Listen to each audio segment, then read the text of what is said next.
On Friday, when we talk about coal to products, there in relation to coal to chemicals, we may revisit gasification a little bit. But otherwise, the fundamentals and everything that I wanted to tell, I have shared. If you have any questions, feel free to ask me at any point of time. So we are now moving on to the advanced combustion. My intention is to spend the morning session on one mode of advanced combustion, which is oxy-fuel, but more specifically on oxy-fuel pulverized coal-fired power combustion. And then after lunch, I'll move to oxy-fuel CFBC combustion, circulating fluidized bed combustion. During that session, we also intend to hear from some of the individuals who would be presenting. So tomorrow my intention is to, if I can finish the oxy-fuel CFBC this afternoon, then that will seamlessly take me to other mode of CO2 capture, which is chemical looping combustion. But that most possibly will take most of tomorrow, because it's not just the CFB combustion, the CL combustion that we want to talk about, but also the application of chemical looping for other purposes. So let's see, because the prospect of chemical looping combustion is, for power generation, is not looking good. So the world is gradually moving towards other directions as well. Let's not speculate anything.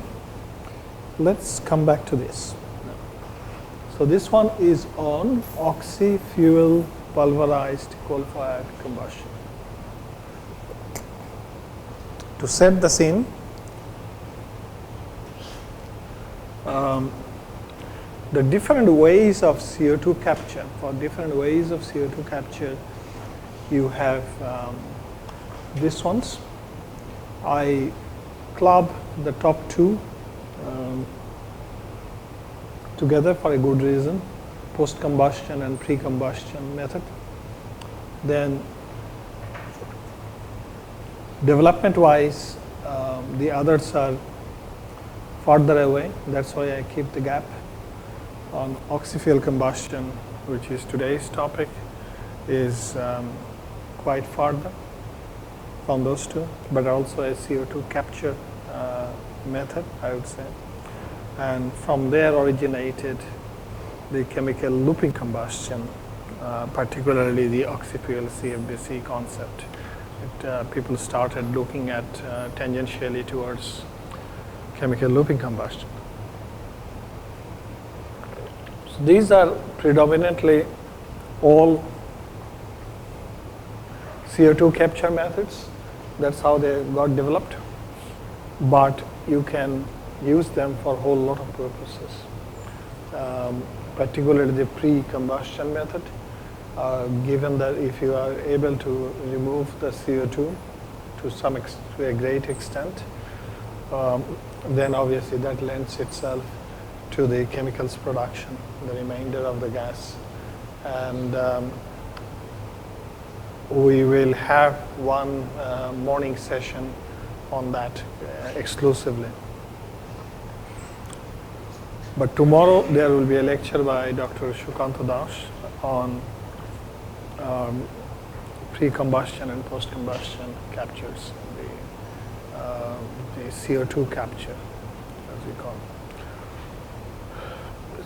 So to summarize again, these all originated for CO2 capture, and but they have branched out for different applications for chemicals production as well, including the oxy-fuel.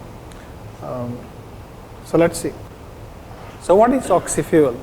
As the name suggests, it's a combustion method, but it differs significantly from air-based conventional pulverized fuel-fired combustion. In pulverized fuel-fired combustion, which has been the backbone of coal-fired power generation for almost a century now, their combustion does take place in presence of air, whether it is in PF mode, pulverized coal-fired mode, or in circulating fluidized bed mode. So therefore, it has a certain amount of certain degree of adiabatic flame temperature that the furnace has to put up with, because in as much as oxygen is the main driver of combustion, you are also supplying the air, you are supplying the oxygen with air as air, and therefore there is the nitrogen has a moderating effect. If it was not nitrogen, then the temperature would have been a lot higher. So in the furnace region, where radiation heat transfer takes place, depending on the quality of the coal, composition of the coal, the temperature can be very, very high. And higher grade coals will have higher temperatures. Lower grade coals will have lower temperatures in the lower range. In the furnace region, in the radiation, just next to the burner in that region. Okay. But then, if you have the combustion of coal in pure oxygen or high purity oxygen, then obviously the temperature will try to run away. And the adiabatic flame temperature can be very, very high. So therefore, you have to have some moderating effect on it so that the temperature remains within the realm of the conventional boiler materials. Otherwise, there will be problem. And so we'll see who provides that moderating effect, because it's not nitrogen anymore, but someone else.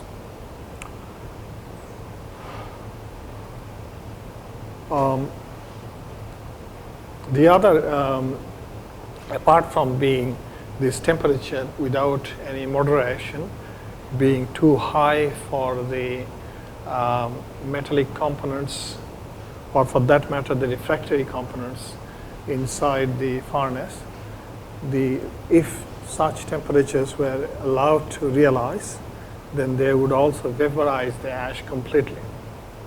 It's a tremendously high temperature. We know what's the melting temperature of ash. We have seen it. So if they melt and if they vaporize, eventually in the convection path of the cooler section of the furnace, cooler section of the boiler, sorry, they would go and create fouling. So there are certain difficulties, manageable difficulties associated with the combustion or with high purity oxygen. Why high purity oxygen or not here? So that you could get a high concentration of CO2 in the flue gas. What is the composition or the concentration of CO2 in the flue gas in an air-fired boiler? Can anyone tell me? 14 to 20.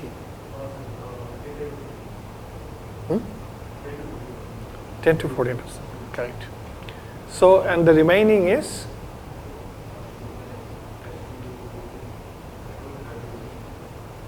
So O2 is about 6% excess, that's the excess oxygen. Then you have the water vapor, and of course the other trace gases.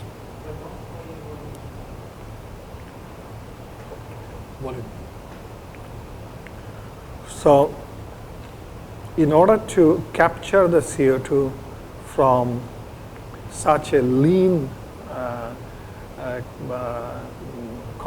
such a lean concentration, you will have to spend a lot of energy, because all the gases, even though it's only 14-15%, as have been said, you still have to channel the entire amount of flue gas through the CO2 capturing liquid. Therefore, it's not efficient. So oxy-fuel combustion purely started from that point of view, that you will be concentrating the CO2, and then therefore it will make the CO2 capture potentially less expensive. But as we will see as we go along, that least was it envisaged that there will be other unintended consequences because of the high purity oxygens related combustion. So we'll see that, what those problems are.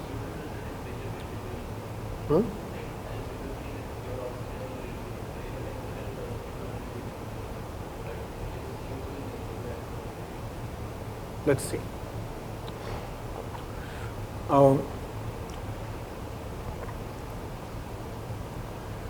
So let's make that very clear, that it is the purpose of it is to concentrate the CO2 so as to make the flue gas more amenable to easier CO2 capture potentially. But whether that happens or not, we'll see. What other problems are there, known as well as the unknown to start with, and now known, which may be too difficult to overcome. So about this temperature, high temperature, let's just take I have copied this graph from a book by my friend Hartmut Spleitoff from Stuttgart. And so what it shows is depending on the stoichiometry, meaning the oxygen to carbon and the adiabatic flame temperature, simple adiabatic flame temperature calculation. You can see that the adiabatic flame temperature can vary quite a lot with stoichiometry, but also depending on how much gas you are recirculating. So we'll come to that, and I will revisit this particular graph. So the point that we are trying to make in here is that under certain conditions, the adiabatic flame temperature can be very, very high. This is for a particular bituminous coal, but obviously every coal will be different, and you can draw the same graphs. So about the recirculation. So let's see what we mean by that. If it is, because it is oxy-fuel combustion, so you have to generate the oxygen, and the oxygen is generated predominantly from the air separation unit, the cryogenic air separation unit. It obviously gives you a lot of nitrogen to play with for use in some other areas.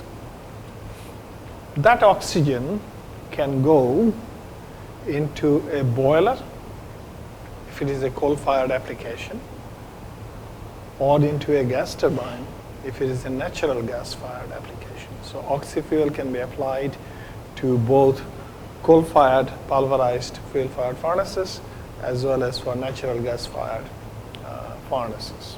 So that's why we have this boiler or gas turbine. Where the fuel goes, the fuel can be either coal or natural gas. So as soon as you have the oxygen and the fuel coming, obviously it will generate the flue gas.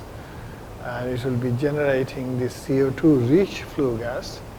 Then the next bit is the conventional ash removal system, as we have in coal-fired boilers, for example. We have the ash removal systems, which are either electrostatic precipitated or back filters. We don't use cyclones in coal-fired boilers. Okay. So by ash removal system and cooling the gas and gas down, flue gas desulfurization, etc., which are all clubbed into that particular box, the gas then becomes cooled stream of flue gas, and that rich with CO2, and that goes into a purification process before it is compressed for whatever reasons, either for transportation and geological storage, or for some other applications. But let's not go into that bit for the time being. The fact is here, okay, let me also tell you this. If there is no gas turbine, then the steam generated in the boiler will go directly to the steam turbine. If there is a gas turbine, because it's a natural gas fired unit, then the exhaust from the gas turbine, that means the exhaust from the Brayton cycle, will go into the heat recovery steam generator, which is not shown in here, to go and work in the Rankine cycle, and it will give you, so that will become a combined cycle, if you like. So it will be either this or that. That's what we have written. But the important thing now to remember is, without any moderation, the oxygen will give rise to very, very high temperature inside the boiler. So how do we moderate the temperature? By bringing in some of the recycled flue gas back into the boiler. And that recycled flue gas is a mix of CO2, cooled CO2, and also water vapor, predominantly. Yeah. So let's see. We'll go into a bit more detail into it. Here, this is only a block diagram, so that we are just showing that there is a condenser, there is a desulfurization unit. Where exactly we take this, where we exactly take the tapping for the recycled flue gas, we will see.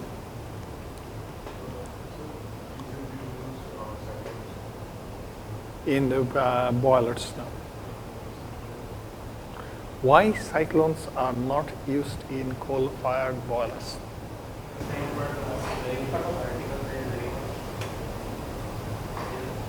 One by one.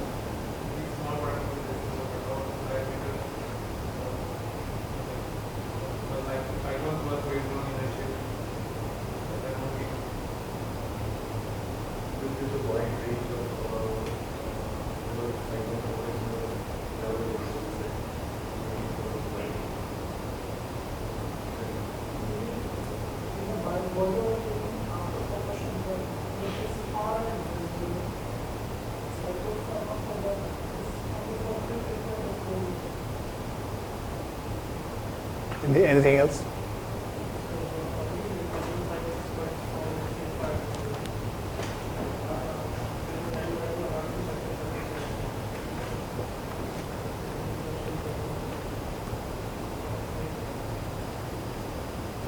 Yep.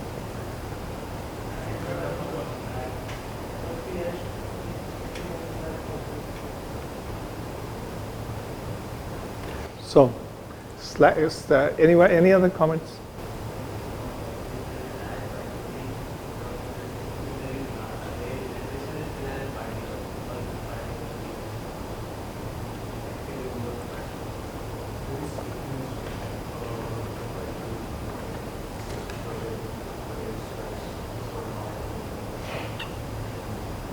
That is possible.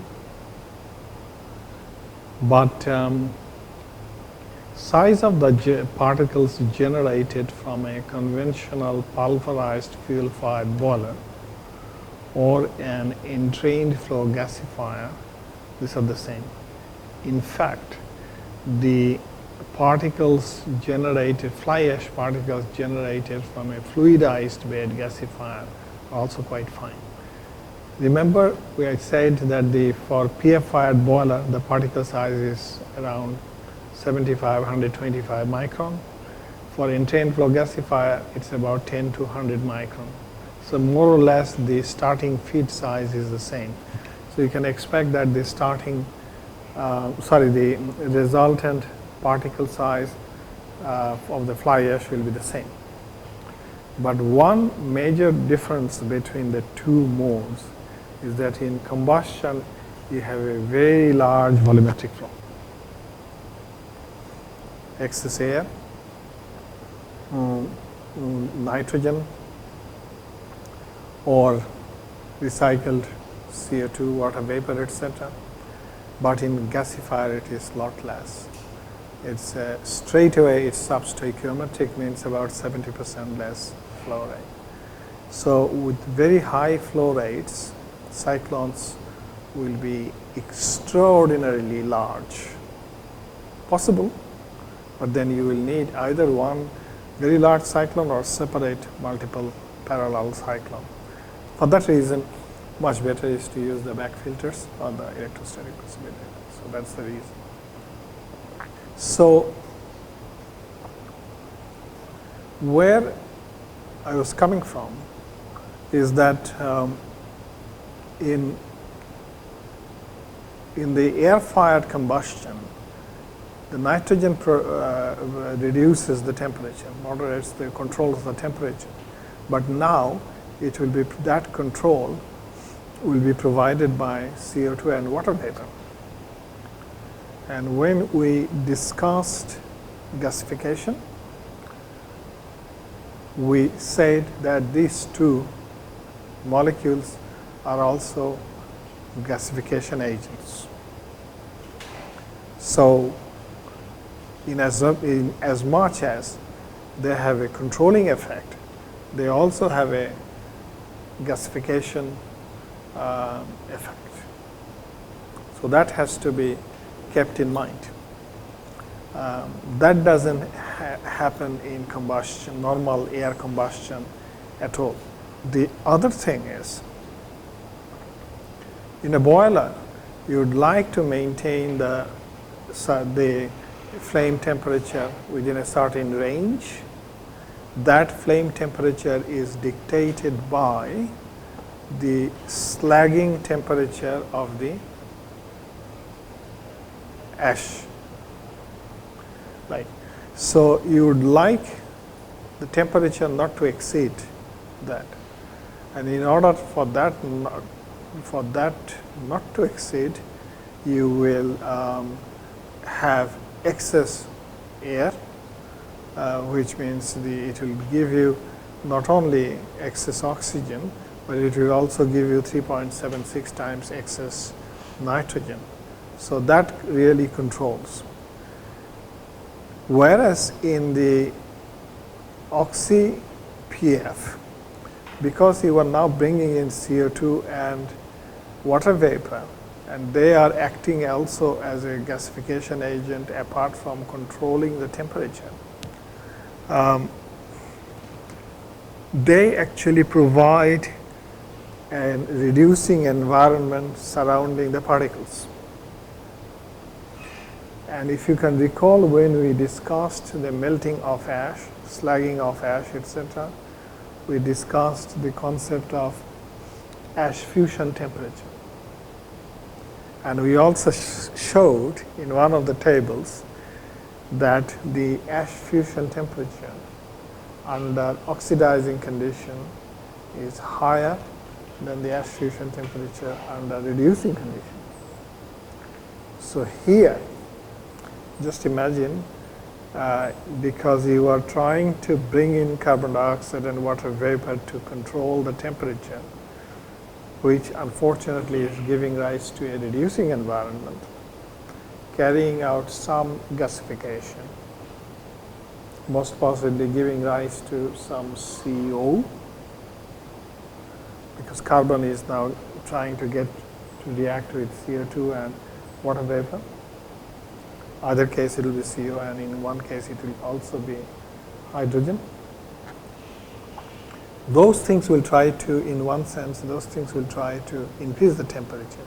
But in the other side of the coin, as far as the ash is concerned, in a reducing environment, that ash will try to now melt at a lower temperature. So it's a very delicate balance that you need to consider. Everything started from the need for concentrating CO2, but now you see so many other competing interests coming up. Okay.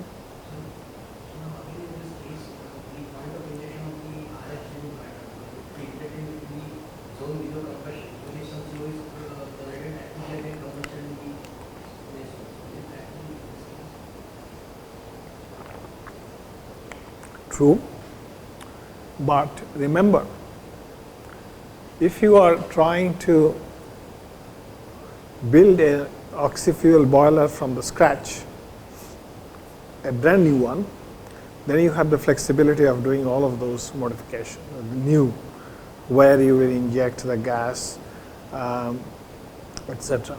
But if it is an old boiler that you are trying to retrofit, then you will be a little bit hamstrung by whatever, because you will not be allowed to put in the recycled gas anywhere you like. They still will have to go predominantly through the burners, through which you fire the coal, through which you fire the air in the air combustion case, and in this case you will be firing the oxygen, and surrounding them will be the recycled flue gas. So there will be limited flexibility. If it is a retrofitting case, if it is a greenfield site, that means brand new boiler, then obviously you can do whatever you like. Okay.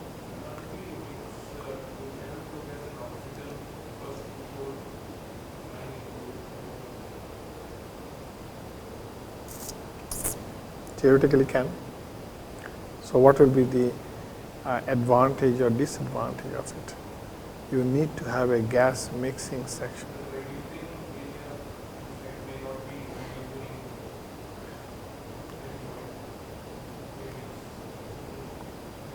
So you need a very large mixing vessel, separate mixing vessel, depending on how much gas you are actually bringing in, recycling in. It's theoretically possible, but obviously any additional mixing chamber, if you want to build in, that will come at a cost, that will come at a capex, additional capex as well as additional opex.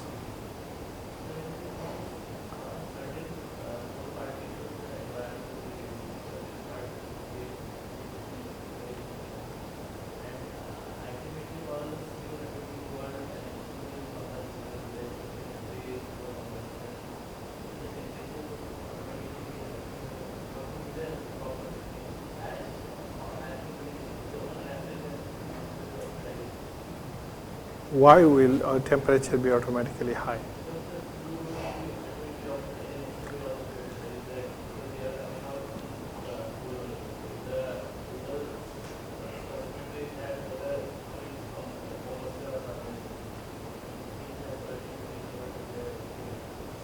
So when the CO forms,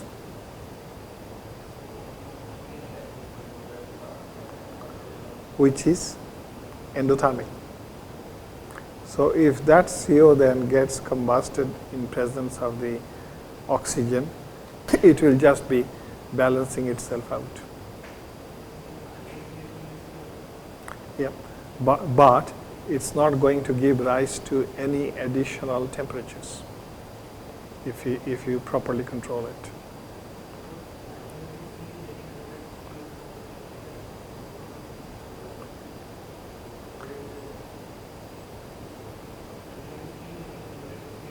Yep.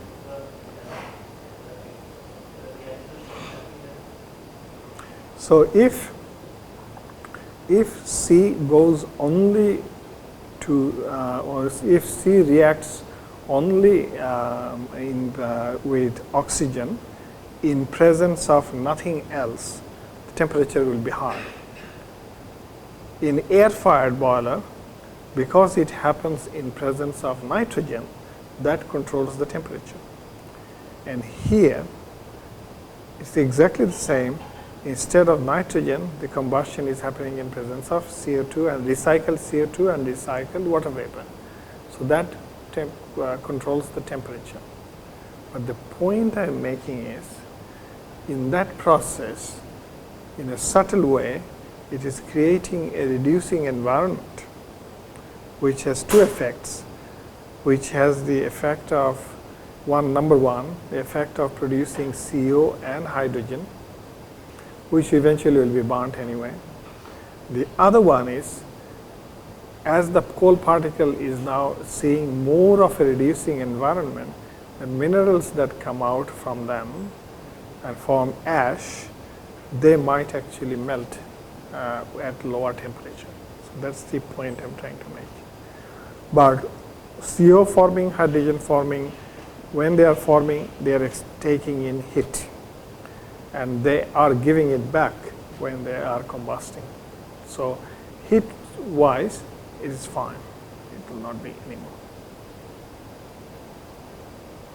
Okay. So let's then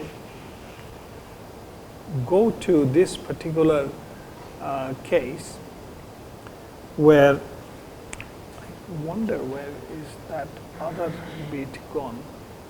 Oh, okay. Okay, it's there. So all I have done now is to put this block diagram somewhere in the middle, and then identify what really could be the problems in the system when CO2 and water vapor is recycled, that means the recycled flue gas is brought in. So these are some of the issues that we have to grapple with in oxy-fuel PF combustion. These are the issues that we didn't have to grapple with during air combustion. So what are those? Number one is the air separation unit. It, apart from oxygen, it also produces argon. Because as I said yesterday, the argon and the helium are predominantly generated from the air separation plants in this world. Whatever you buy in your laboratory, they all come from there. The air is the source. That has an implication, we'll see. Then the number two problem is the furnace air leakage. Now that is also common in coal-fired coal and air-fired furnaces, air-fired boilers. The air-fired boilers, or for that matter coal-fired boilers, are operated at a slightly under vacuum. So the leakage there is always from outside in. So air leakage. So now you imagine that, and the coal-fired boilers, whether it is air furnace or oxy-fuel furnace, they are supposed to last for 30-40 years. So leakage will be a fact of life. Have you ever seen a coal-fired boiler? This will be huge, about 30-40 meters tall, sometimes even more than that. So, and the internals near the furnace zone, the slagging zone, in between the burners, operated slightly at a vacuum. So that's the fireball region.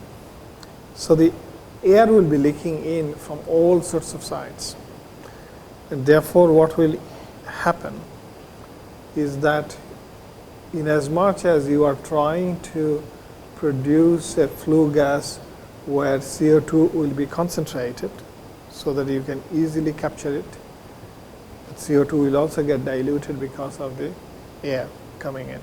So you are, through the air separation unit, you are diverting the nitrogen away, but through the leakage, of course leakage is not to the nitrogen from air, leakage will not be the same amount wise, will not be the same as the nitrogen in air, far less. Nevertheless, it will give rise to a dilution of the flue gas, reducing the concentration of CO2 below what you think is ideal.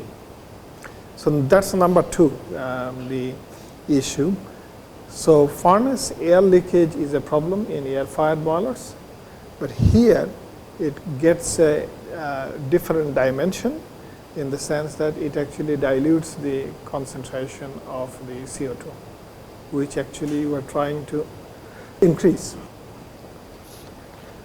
Then number three, the furnace, inside the furnace, the wall corrosion and acid dew point control due to sulfur impurity. We will talk about it a fair bit. But yeah.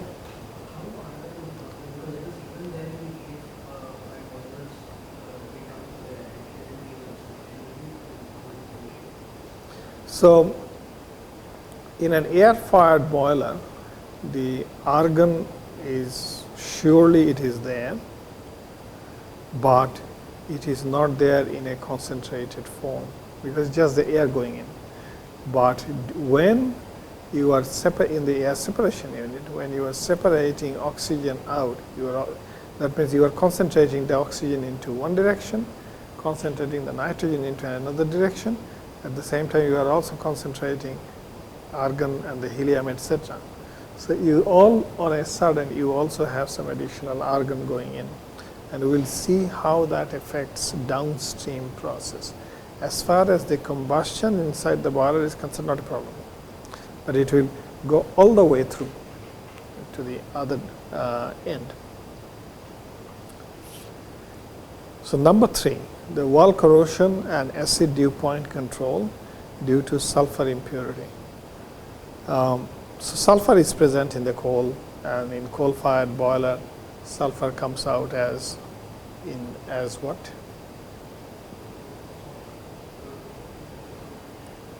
In coal-fired boiler, in air-fired boiler, predominantly SO2, very little SO3. But SO3 forms when you have a reducing environment, and that reducing environment is provided by the water vapor. So now, all on a sudden, you will not have just SO2, but you will also have SO3.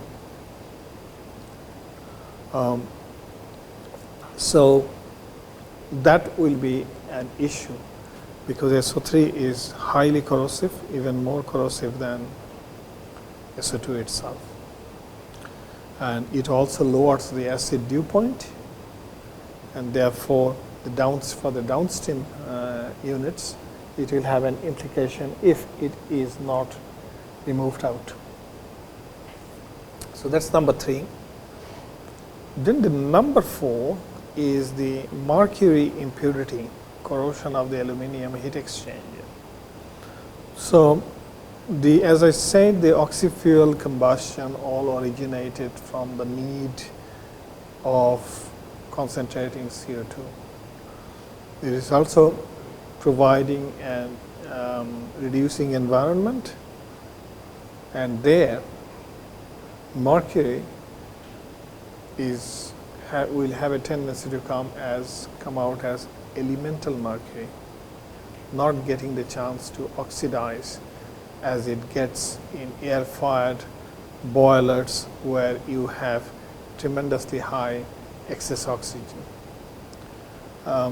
So here you will get the mercury out surely partly as mercury oxide, which is not a problem, you can capture it, but also as elemental mercury. And that can have, in YouTube you will actually can see some videos where drops of mercury, say taken from the thermometers, if you drop them on a steel thing, how long does it take before the steel gets corroded?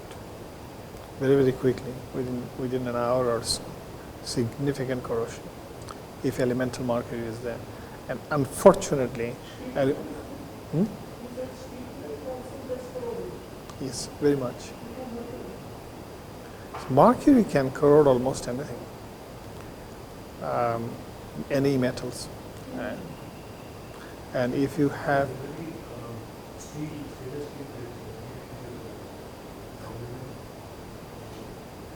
it's the aluminum based heat exchangers in order to keep the temperatures down are the ones that are preferred in here, because CO2 captured all of a sudden becomes a significant cost imposed on the overall scheme. So let's see. You can actually find some YouTube videos, very nice videos, wherein as a function of time they see a few drops of mercury kept on an I-beam, dropped on an I-beam, and then see they took the videos after 15 minutes, half an hour, 45 minutes, etc., and then how it is corroding it out.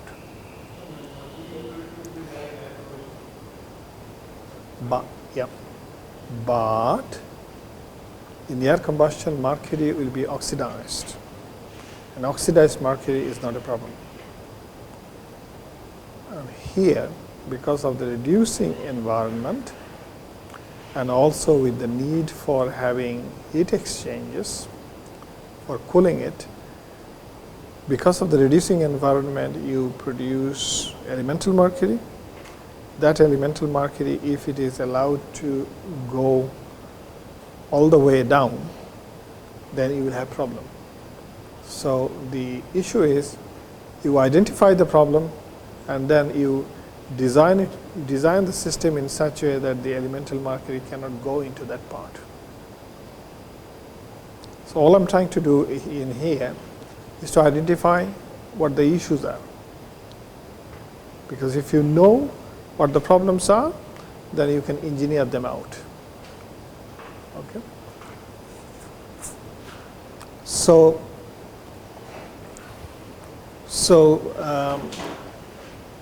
that's another issue, and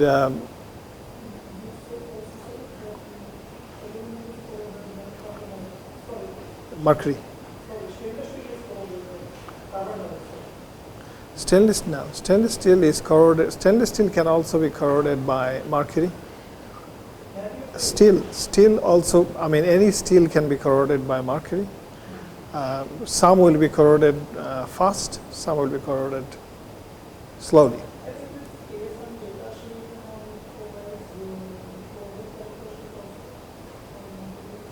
Yeah.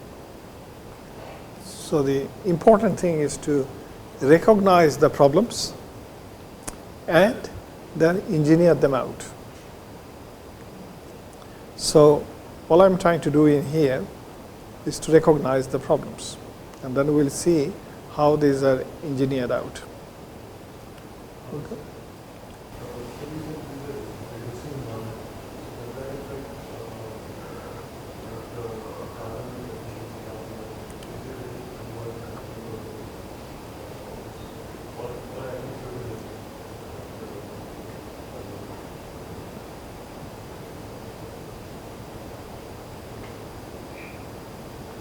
think you have answered your question. So what you have said, his question was, because it is reducing environment, so the carbon burnout will be less. But then he also said that there is carbon dioxide and steam, which are gasification agents, so they will help. And the temperature is very high. Temperature is very high, not 800 or 900 as you would expect in a fluidized bed. So therefore, that will actually help in the carbon burnout. Okay, then?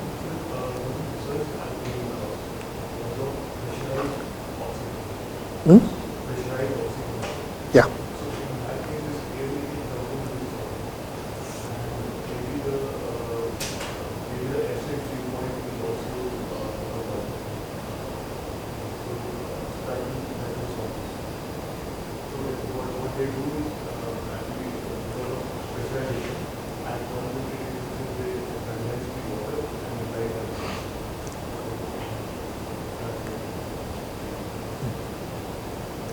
So back in the late 80s, early 90s, the VGB, the German collective for all coal-fired power, or all power generators, VGB, you can actually find that they still exist. And VGB is to produce fantastic technical journals, very high quality research journals, squarely aiming at near-term application. You can see those, not readily available, only through them it is available, VGB. Okay. So they did, because you have raised this issue, pressurized combustion, they ran a significant program on pressurized combustion, pressurized pulverized coal-fired combustion. The idea was the boilers, which are 40, 50 meter tall structure, if it is pressurized, then it will become much smaller, still pulverized coal-fired, and therefore the cost will be a lot less, and everything will be intense. But then eventually it was realized or recognized that in as much as it can become compressed, the chances of out leakage significantly increases. So the question is, because a boiler cannot be made just like a pressure vessel. Technically can be made, but a large boiler cannot be made as a pressure vessel where everything is sealed. The welding is done in such a way that no cracking anywhere. So that pressurized pulverized coal combustion program stopped, I think, around 92, 93.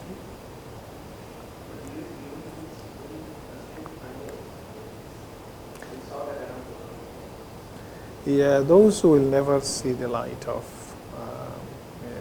The Germans stopped it. See,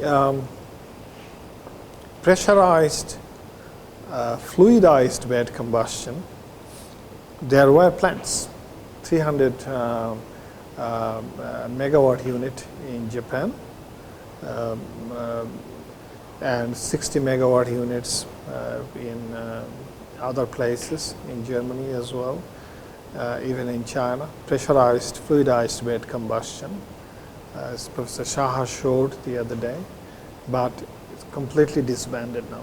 Those plants do not operate anymore because pressurized, fluidized bed combustion plants originated under the principle that it will be very intense in small units, and then you will be getting the pressurized high temperature gas into the gas turbine. But in between somehow someone realized that you have to do the gas cleaning at high temperature. Doing gas cleaning at high pressure itself is a challenge. And on top of that, doing it at high temperature also, even a higher challenge. So the plants were built, they somehow limped their way into years of operation, and now they are all museums.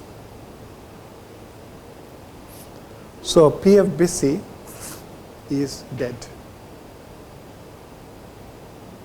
Fantastic concept, but if you cannot do the gas cleaning at high temperature, then you have to cool it down all the way, as we showed yesterday. That defeats the purpose. And then the gas turbine, your GT26 was the ideal gas turbine for PFBC. And that was also used, ABB's GT26. So then everything became back to normality, that keeping the systems simple is really the key to be able to operate them longer, consistent manner, and so that you can generate revenue.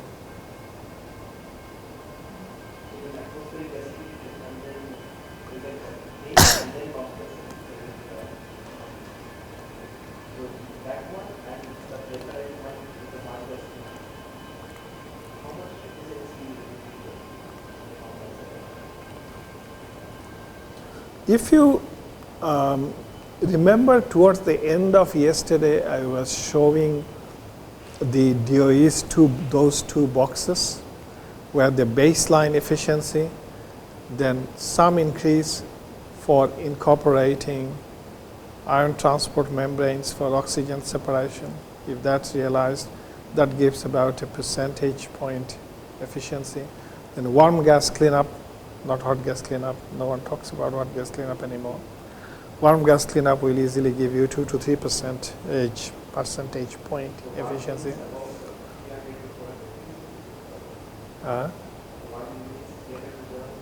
Even less than 300, less than 400, around 260, 300. Alkalis and everything that can be condensed, condense it that way. Back in 95, 96, if you Google very, very hard, then you can find some of the reports produced by Westinghouse on hot gas cleanup system. So when I started my career in Australia, around the 95 and all, Westinghouse's reports were their papers, actually, their reports were not made available at the time. It's a commercial secret. Those are the ones who we were scrambling to get hold of, because those are the state-of-the-art research that they were carrying out for hot gas cleanup.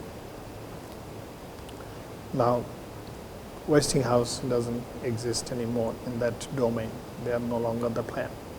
But anyway, digressing a bit, so you said everything originated from the fact that the air leakage issue will be solved if you go for pressure. Yes, from out to in will be solved, but in order to maintain it from in to out, you will need a fair bit of effort.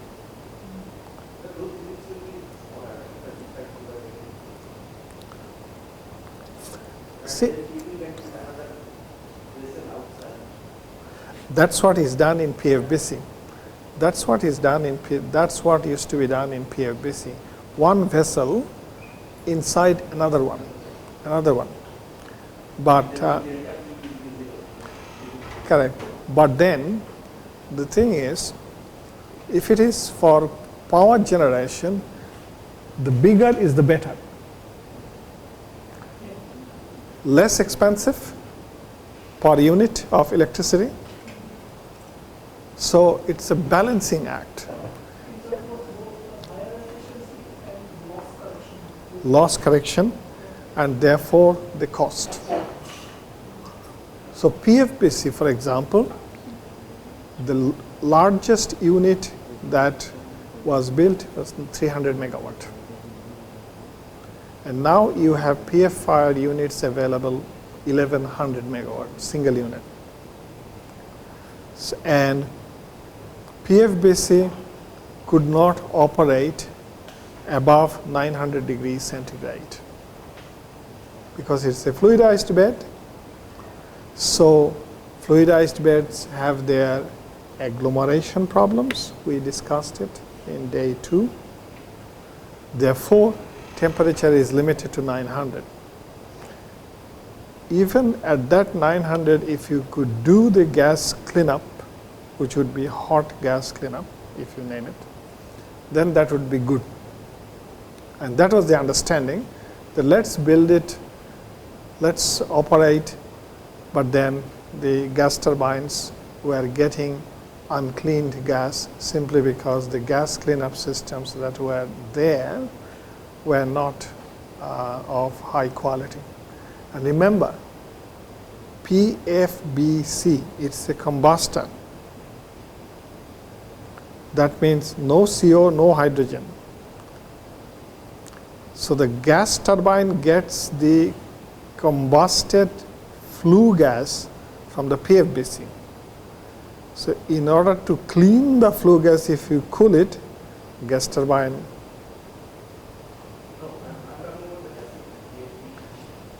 So PFBG is another one. So PFBG, which we showed that the pressurized fluidized beds are not good for certain types of coals, I mean our types of coals. Fluidized bed gasifiers operate at what sort of temperatures? 900, whether it's combustor or gasifier. So you guys have been learning quite a bit, which is good to see. It's a crash course, but it's still good. So 900 because of the agglomeration, right? And so temperature is low, so the reactivity of the coal or the reactivity of the solid fuel has to be high. That means only certain types of coal and biomass may be good for the PFBG.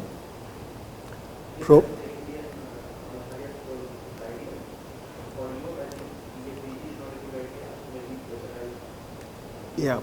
So in the PFBG, yes, that's right. We can talk only from our coal's perspective, but fluidized beds, gasifiers also operate within a very narrow range of temperature. You go a little bit this side or that side, you go into the agglomeration zone, or you come into the low carbon conversion zone. So operation wise, you need to be very, very careful temperature wise, which means controlling the oxygen. Then the other thing is, if you have ash there, too much of it, then you need to regularly extract the ash out.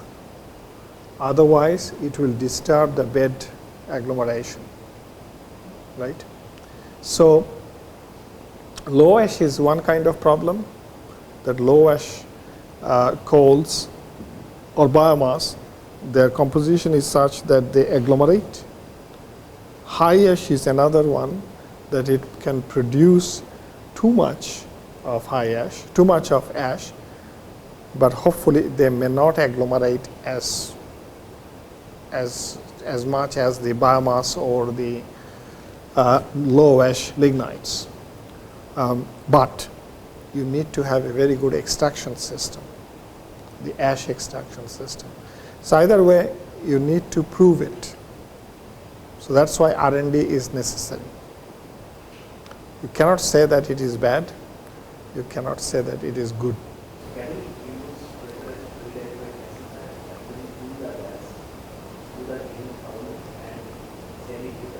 Yeah. So, yeah. So pressurized fluidized bed gasification, theoretically you can definitely do that, and you really need to test it out like BHL did in their 3G operation, 6.2 megawatt unit, which was a pressurized one. I believe it was about 10 bar, not more than that, but it was designed at high. The information from those ones are not publicly available, so it's only remains to be seen. So the important point is that the operation has to be continuous and trouble-free or manageable. The operation has to be manageable, and it has to be long duration. It should remain trouble-free for long duration. Okay.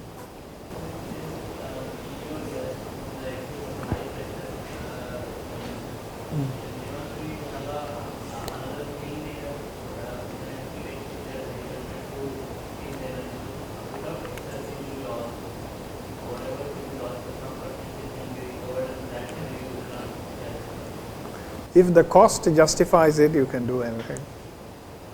So on a case-by-case basis, you have to do the techno-economics.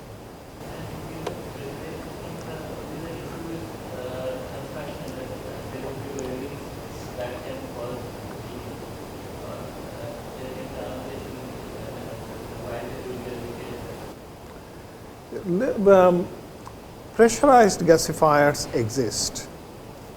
All entrained flow gasifiers that I showed are all pressurized and not little bit pressure. They are about 30 bar. So about 20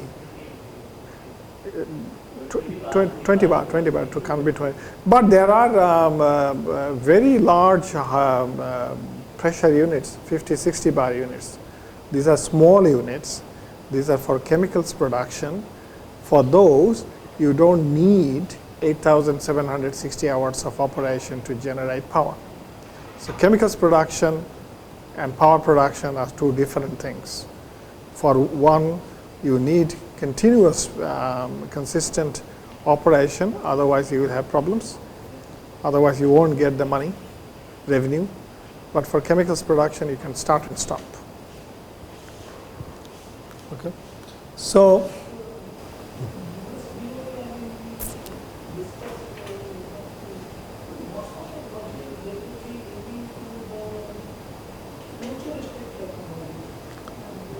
they give you a fair.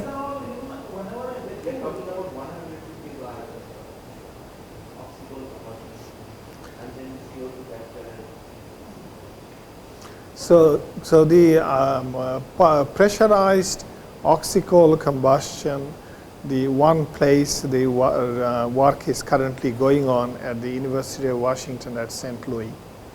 I visited, and one of my past PhD student is now a postdoc over there. So they're still doing it with DOE support, and they have a pressurized unit which is twice the height of this room. No, Ramesh Agarwal is a CFD person. He is not. It is, what's his name? Anyway, I forgot. But he is very, I think they are doing about 10 or 15 bar. This is pressurized. This is actually a cylindrical thing. So they are just trying to do whatever they can do. So they are generating the information. How long they will sustain, I don't know. It's their business. So anyway.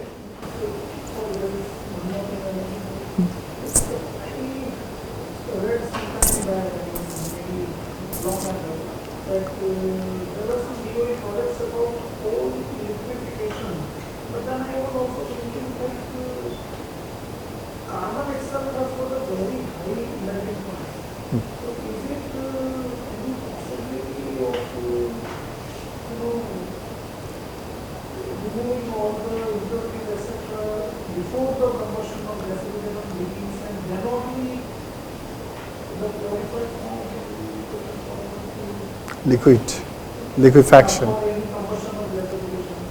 And because these all problems happen because you try to convert it to either flue gas or steam gas. And then in a large volume we try to correct whatever problem. But the smaller the volume is more manageable. Theoretically, yes. but okay, when you, I'll come back to it. During the apartheid era, when the South Africa faced the apartheid period, where means they were diplomatically cut off by the rest of the world, Sasol, in the 70s, 60s, those period, before the ANC, got back into power. Sasol, you guys are all very young. You are not even born. Sasol used to do fair bit of coal liquefaction because they were not getting petrol or diesel from the outside world. And South Africa has tremendous amount of coal. They did. They simply started converting the coal directly into liquid. Came at a huge cost, but cost, who cares? The labor cost is practically nothing. Hitler, in Germany during the World War period, because the fuel supply was cut off, so the Germans did a fair bit of coal liquefaction. So these are all there. Technologies are there, but the amount of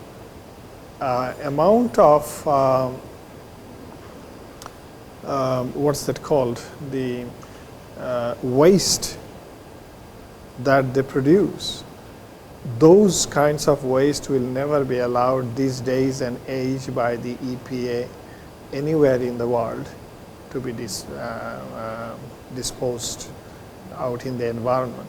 So you will be looking at tremendous cleaning cost.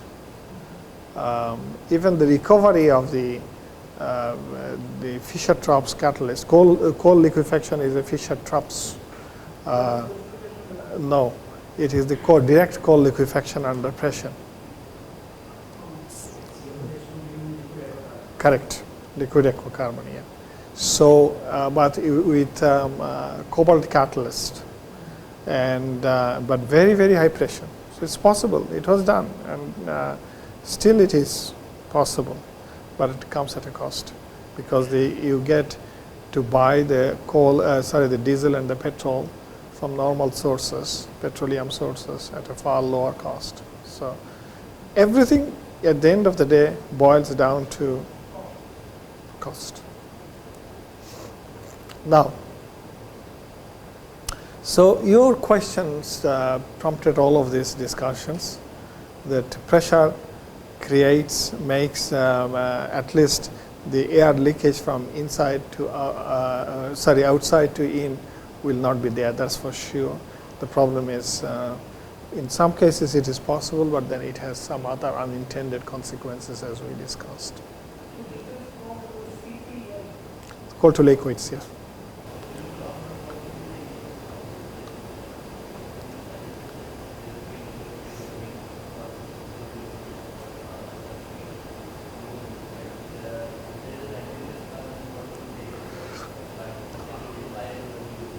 So let's not go into coal to liquids, because that's not something that I know much really, and we'll be digressing too much away from the oxy-fuel. But the point I'm making is a technology from the university to the outside, it will never progress until it has been demonstrated to a certain scale and demonstrated to work continuously without problem. Otherwise, no generating companies will adopt that technology. Okay. So, long-term operation of many of those technologies have either not been demonstrated or have been done but found to be problematic. And one classic case is what we are discussing this morning, oxyfuel.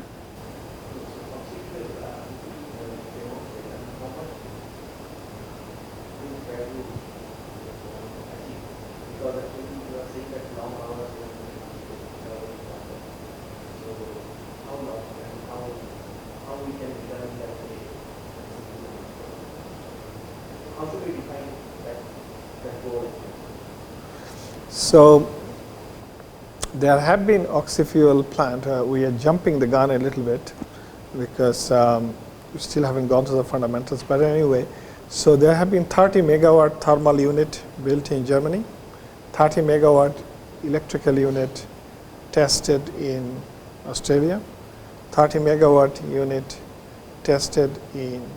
built and tested in China, and the intention was that we will run it long enough to identify what the problems are, and then we will design the engineering systems, the auxiliaries, both at the front end as well as at the downstream end, and we will take the technology further. So typically, you will look at about 8,000 hours of operation. None of the units went closer to that, and in between they found out so many other problems, some of which I have mentioned here, that those problems will require more effort, means more funding. The question is, who will fund them? Private companies will not fund them because they will have to make profit in order to survive. And the governments all over the world are so much riddled with debt. You look at any country, you look at the debt clock China, debt clock India, debt clock US, and as a percentage of GDP, how much it is increasing, that the research dollar, the development dollars, when sudden have been drying up. So, like for DOE, US DOE, they fund some primary level research, but if it looks promising, then it may proceed. Otherwise, the problems here were far too Correct. much than. So as I said the other day when Professor Shaha was presenting, if you can recall, he was mentioning about fluidized bed gasifier, and then we mentioned that in Pinon Pine in Nevada, the US Department of Energy spent $355 million US to build a pressurized fluidized bed gasifier of MW Kellogg's design, of one type of design, to gasify coal at about 25 or 30 bar. And it was going to be a combined cycle plant, 100 megawatt.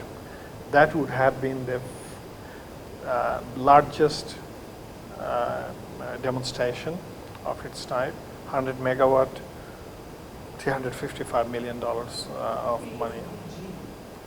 PPG, pressurized fluidized bed gasifier. So if you are lucky to get the reports hidden somewhere, you will see that the plant ran for 32 hours. And that's it. So when I visited that plant back in 2001, that period, at the bottom of the gasifier, 100 megawatt unit, so serious one. Bottom of the gasifier was full of fallen reflection, broken reflection. So when someone scaled it up, he could not scale it up from the lab scale to bench scale to pilot scale to demonstration scale. Scaling up went horribly wrong, and they were going to learn the operation of it, and the DOE after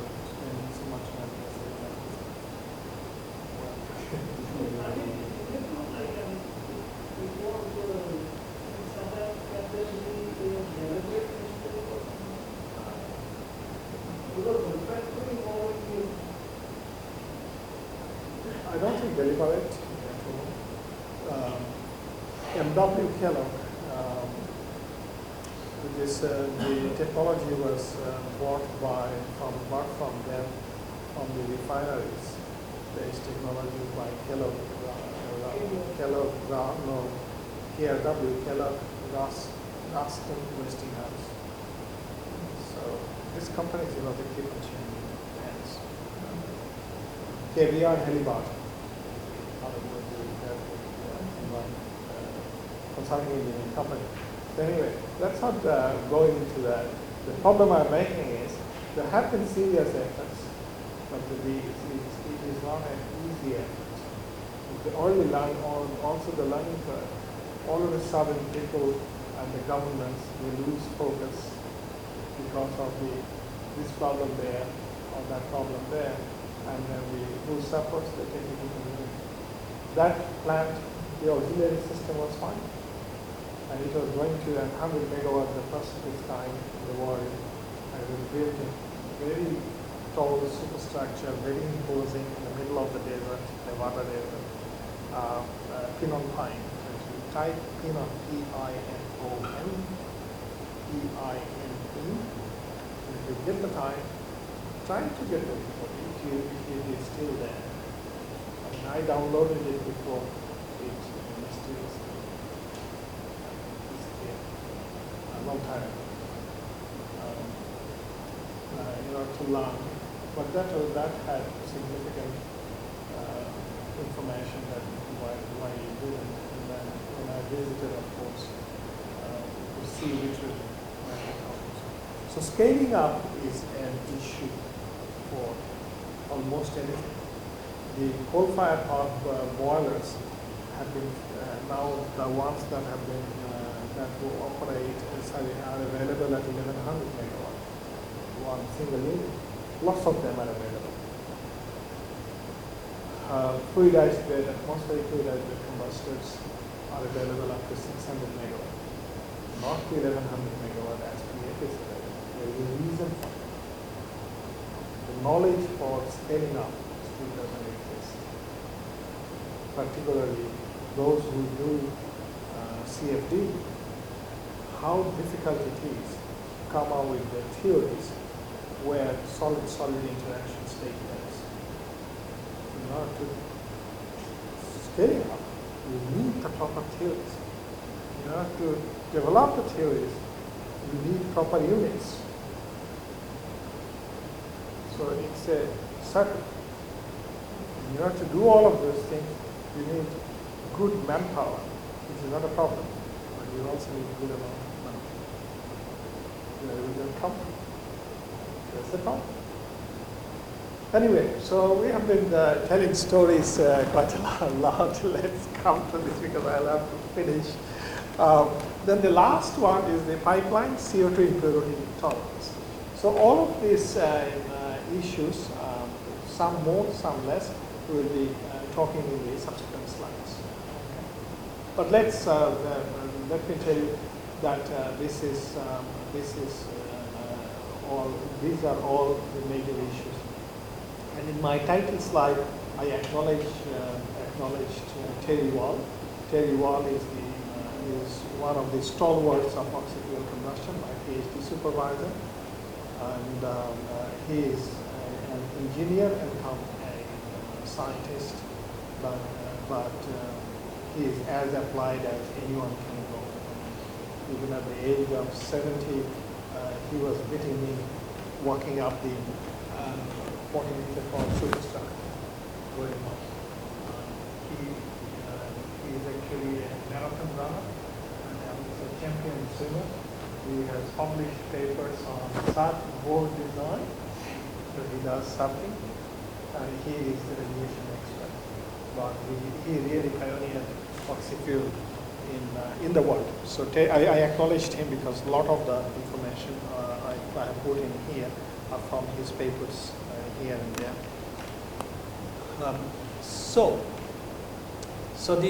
We started from this point here, recycled flue gas, right? So let's come back to reality. So there are different modes of recycling. So as you said, why can't you recycle it this way? Why can't we mix it with oxygen and then recycle it? And so these are all captured to some extent here. So there are different ways to do it. In here, as you can see, that's the standard boiler, 2-pass boiler, and then the ash, the ESPs, etc., sulfur dioxide scrubber, condensers, etc. Right at the end, everything is dry. So you can take the CO2 from that point and mix it, as you said, mix it, and then put to the furnace. So that's possible. That's one mode. People have experienced, people have modeled it, and that's called dry recirculation. Okay. So no water vapor coming, because water vapor has gone out here. Dry recirculation, as simple as that. Then comes the wet recirculation. So where are you taking it from? You are taking it from just after the economizer section of the boiler, before the ash separator, before the ESP backfilter, etc., etc., and of course well before the condensers. So it is called wet separation. Part of it is going into the boiler, part of it, sorry, here, oxygen preheating. So the gas is being cooled, and in that process, you are not generating steam, but you are preheating the oxygen. That preheated oxygen then goes in here, even though they haven't shown the line. So that is called wet recirculation. So these are the different philosophies that evolved. But obviously this is without particle removal. So this is slightly different. It is after the ESP. So these are the three predominant modes of flue gas recirculation. So depending on where you take them, it may be very, very cool gas in this instance, very cool. In that case, somewhat cool, not very cool. And in that case, obviously the same, but without the particles. Okay.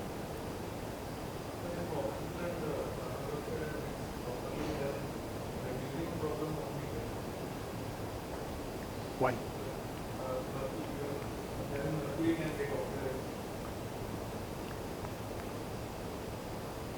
If you can.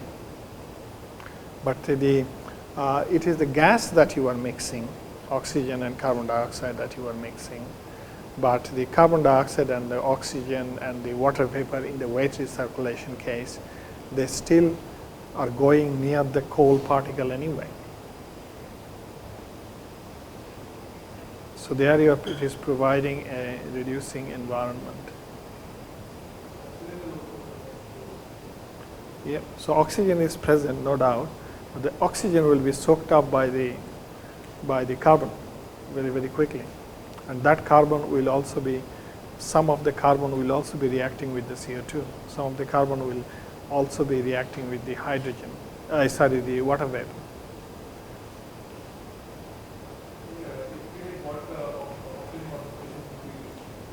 So we'll come to that. So typically about overall, by the time you have mixed here, what's the oxygen concentration? Here or here?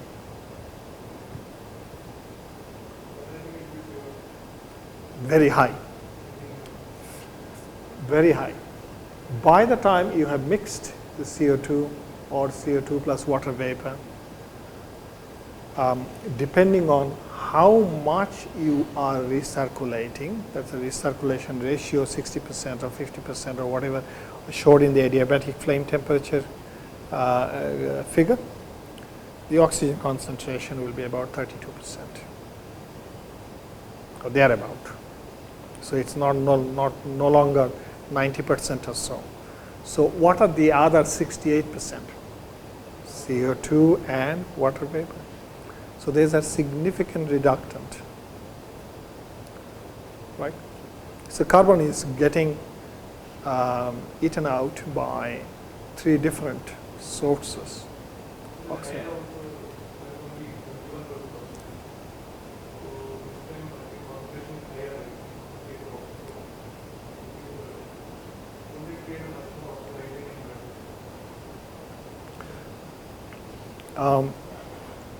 Yes and no.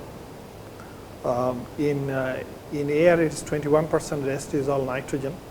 Nitrogen is inert, so it's all oxygen environment, oxidizing environment. In this case, oxygen is only 1/3 of 100%. The other 2/3 are. So the coal particle predominantly seeing reducing environment. So before we, let's just try to digress a little bit. Okay, so is the coffee coming?